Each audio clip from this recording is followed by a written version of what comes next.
GeNie is the root word for genius.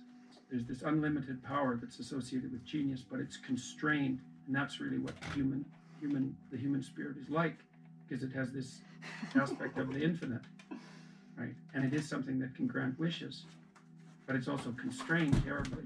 We're constrained mortally and physically and all that. But the thing is that both the infinite possibility and the constraint are necessary. Right? That's what makes up the GeNie. It has to be both at the same time. And the idea that, you know, if you find your GeNie, you can have your wishes. It's right, but you have to really want what you're wishing for. Right? You have to make the proper sacrifices to get it. Whoa. It can't be just some whim. You think, well, I wish I had whatever it is you're wishing. Here's a memory from my past. Somebody asked me about prayer, and you know, they asked me if I prayed, and I thought, well, it depends on what you mean by that. Exactly. Like, I don't ask God for favors or for wishes, you know.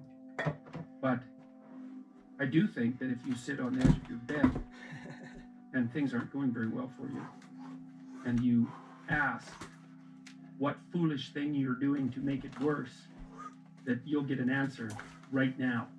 And it won't be the one you want, but it might be the one that if you listen to would set things straight. I think that's almost, I don't think that I've ever been in a situation where if something wasn't going right for me and I sat and thought, okay, all right, I'm willing to figure out what I'm doing wrong, which is a big thing to think, because you never know how much you're doing wrong. It might be something that you really don't want to contend with. But if you clear some space to meditate on that, the probability that you'll figure out something that you did that was stupid, that's bending you and twisting you in the wind, you'll get an answer very, very rapidly. You know, obviously, if you have a problem and you think about it, you can think up a solution. And it's not obvious how you do that. You know, I mean, it's not like you know how you're manipulating your neurons or something. It happens of its own accord in some sense. Like you can participate in it, I guess, and you can interfere with it, and it seems to take a certain amount of willpower, but it still all happens mysteriously behind the scenes. And I would say this sort of attitude towards, let's say, prayer that we're discussing is just an extension of that. It's something like, well, you admit that there's a problem first, and then you ask for the minimum necessary intervention, which would be, all right, well, I'd like to move forward on this, some small amount that someone like me could actually manage, and I'd be willing to carry it out. And then you reorient the way you're thinking as a consequence of that, and something usually pops out of the abyss to guide you. It's very strange, but it's not really any stranger than the fact that we can think at all, because the fact that we can think is actually very strange. It's strange like the fact that we can dream is strange. You know, and that's strange beyond belief that you can dream. In most religious systems, humility is stressed, right? Because humility says, I have a problem and I'm stuck. And humility says, whatever I'm doing isn't working and therefore I'm wrong. And so, like, as soon as you say that, you admit to yourself that your current frame of reference is faulty. And then you start opening the door to a different kind of thinking, which is more creative thinking. It's more lateral thinking. Say, well, I'm wrong, but that's not necessarily a problem because I could be right if I thought some other way. Well, no, that's great. Often it works. Yeah. There's almost no end to the utility of trying to figure out which ways that you're wrong. Because there's lots of them.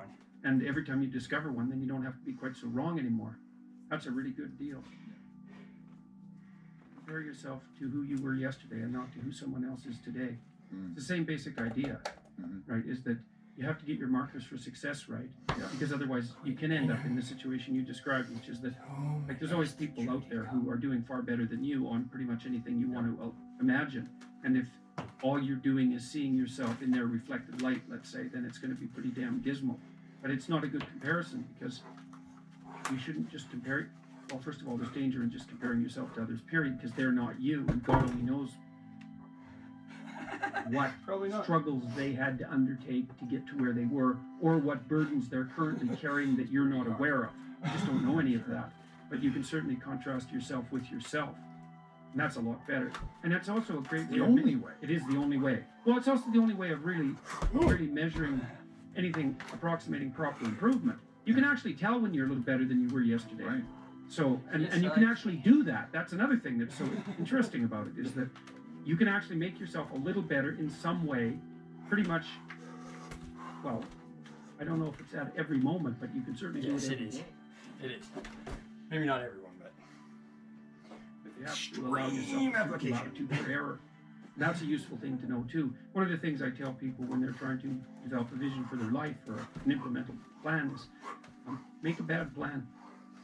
Make the best one you can, but don't get obsessive about it. It's like make a plan, implement it. You'll figure out when you implement it why it's stupid. Exactly. And then you can fix it a little bit. And then you can fix it a bit more, and then you can fix it a bit more. One of the things I learned when I was in my 20s was how much work I could do. Because when I was in graduate school, I basically worked myself to the point of exhaustion. Because I thought, because I got curious, it's like, how much work can I do? And it's a complicated question, right? Because it's like, how much work can I do today? But then, well, it's not just today, it's a succession of days. If I work this hard, will I wear myself out in a week or a month? Right, so you got to figure that out. But I think when you're young, I think it's really something to do in your 20s is to push yourself to your limit so that you know where it is, and then you back off a bit so that it can be sustainable. Because you don't want to like die when you're 27, even though there's a romance about that, and lots of people, even successful people do that. It's not a really very good plan. So you want to push yourself to that extreme and see what you can manage, and then pull back so you can iterate it. But you don't know where that is unless you push yourself. There's lots of different ways to interpret the world, and you can maybe even make a case that there's an endless number of ways to interpret the world. And the problem with that is that it kind of disorients you in terms of what you should be doing. But just because there's a very large number of ways to interpret the world doesn't mean there's a very large number of productive, meaningful, and sustainable ways to interpret the world. And one of the things you do have to do is figure out how you can conduct yourself today so that you don't upset the apple cart in a week or a month or a year, right? Because you're playing an iterating game. One of the things I often tell my clients, and this is a really useful thing to know too, there's a lot of emphasis in the New Testament, especially in the Sermon on the Mount, on paying attention to the day. Something you also see a bit in Buddhism, to sort of focus on the moment. It's my book, Own the Day, Own Your Life. Right, exactly. Focus on the day. Yeah, so well, the thing that's so interesting about the day is like a page in a book. Of course, there's many pages in a book, but the page repeats. And so one of the things I often have my clients do, I'll tell you a little story. I had one client who was spending about 45 minutes a night fighting with his young son about when to go to bed. Or when to wake up. And so, they weren't having a pleasant time of it because it was just a constant battle. And that's common. Like, it's very common for parents of young children to be locked in a battle that occurs day after day. Sometimes it's around eating, sometimes it's toilet training, sometimes it's general behavioral issues, sometimes it's bedtime. So we did some arithmetic. It's like, okay, 40 minutes a day. So that's 280 minutes a week. So that's, like, say, 5 hours. 20 hours a month, it's 240 hours in a year, that's 6 work weeks, that's a month and a half. You're spending a month and a half of work weeks doing nothing but fighting with your son. What makes you think you're going to like him? Right? Well, and you think, well, it's only 40 minutes a day. It's like, don't fool yourself. Anything that's every day is a significant percentage of your life. Because you're awake, let's say 16 hours, 5 of those hours are basically maintenance. So you got about 11. And then 7 of those are work. So now you're down to 4. And so if you're spending 15 minutes a day doing something painful and stupid, and you do it every day, it's like 10% of your productive life. Yeah. And so it's really useful to get, because people think backwards. They think, well, I have a vacation coming up, and that's really important. It's like, no, it's not. You're only going to do it once. It's not that important. Yeah. How you treat each other at lunchtime, if you eat together every day, that's your life. Yeah. Fix that. Get it so that the food's good. Get it so that you're happy with the people that are sitting there. Fix that. It's like, poof, 10% of your life is fixed. I'm bringing it to all of you. Because the story of Abraham in particular is interesting because it's really set up at the beginning in an absurdly comical manner. Because Abraham, when he gets the call from God to go out in the world, he's like 80 already. He's been hanging around his father's tent, like being dependent way too long, and that's exactly how the story is set up. So, and God calls him and says, look, get away from the security, get out there in the world. So it's the call to adventure. That's essentially what it is. And then Abraham goes out in the world, and it's like the first 3 things that happens to him are absolutely terrible. He encounters a famine, which is no joke, right? Like it's real famine. People are starving. Like, we don't know what that's like. That's no joke. And then he ends up in Egypt, which is tyranny, and then they try to take his wife. And you think, well, what's Abraham thinking? He's thinking, I should have stayed at home in my damn tent, you know. And but the issue there is that, and the reason the story's set up that way, I mean, Abraham eventually becomes very successful.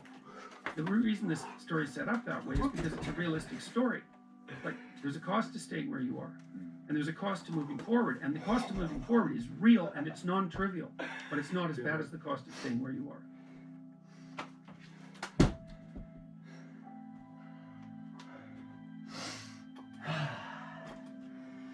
I don't think I'll be here for long.